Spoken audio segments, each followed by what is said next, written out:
Lucy's picture. Nicola Moon. Illustrated by Alex Aliff. This orchard book belongs to Perry. My grandpa's coming to tea today, said Lucy. That's nice, said Mrs. Kelly. Now, sit down. We're all going to do some painting.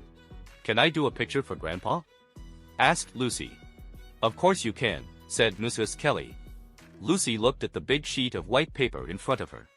Can't you think what to paint, Lucy? Asked Mrs. Kelly. What would Grandpa like? Something nice and bright? Look at those lovely colors. Lucy looked at the red and the yellow and the sky blue paints. They're not right, she said. Can I use the glue? Can I stick things on to make a picture? You mean a collage? Of course. But you'll have to sit at another table, there's not enough room here. Lucy took her paper to an empty table in the corner. She went and found a pot of glue, some scissors, and the box of scraps. Lucy loved Mrs. Kelly's box of scraps. She liked plunging her hands deep in the box and feeling with her eyes shut. Lucy started her picture. She cut out some soft green velvet into curvy mounds, like hills, and stuck them on the paper.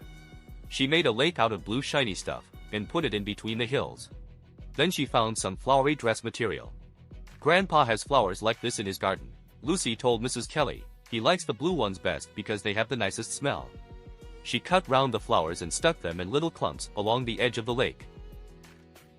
At playtime Lucy was too busy to play. Instead she collected twigs and leaves, and then she found 2 small feathers. She filled her empty juice cup with sand from the sandpit. At last it was time to go back inside. Now Lucy was very excited about Grandpa's picture. She made him a tree out of the twigs and the leaves and stuck the feathers on the end of a branch. Then she spread some glue in a long winding band over the hills, and scattered sand over the glue to make a path. My grandpa's got a dog, Lucy told Mrs. Kelly. She's called Honey because that's what color she is. When Mrs. Kelly wasn't looking, Lucy cut off a tiny piece of her own hair and stuck it in a shape like a dog lying under a tree. That's lovely, Lucy, said Mrs. Kelly, when it was time to stop. She put Lucy's picture safely on the side to dry along with all the paintings. Lucy couldn't wait until home time. She hadn't seen Grandpa for ages. Her mom was waiting as usual, but today there was someone else with her. Grandpa. Lucy nearly knocked him off his feet.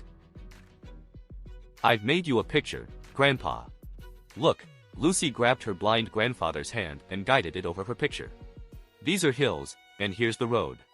Grandpa touched the picture carefully. A tree, a bird. And what's this? It feels like your hair, Lucy. That's Honey, said Lucy, smiling. You are clever. And what a lovely surprise. It's the best picture I've ever seen, said Grandpa. And hand in hand, Grandpa and Lucy and her mother walked home for tea. Lucy wants to make a picture for her grandpa, but she doesn't want to use the brightly colored paints. Lucy's grandpa is blind, so Lucy makes him a very special picture with twigs, feathers, velvet and sand, a picture he can feel with his fingers. This heartwarming story about a little girl's imagination and the love between grandchild and grandparent is perfect for sharing with young children.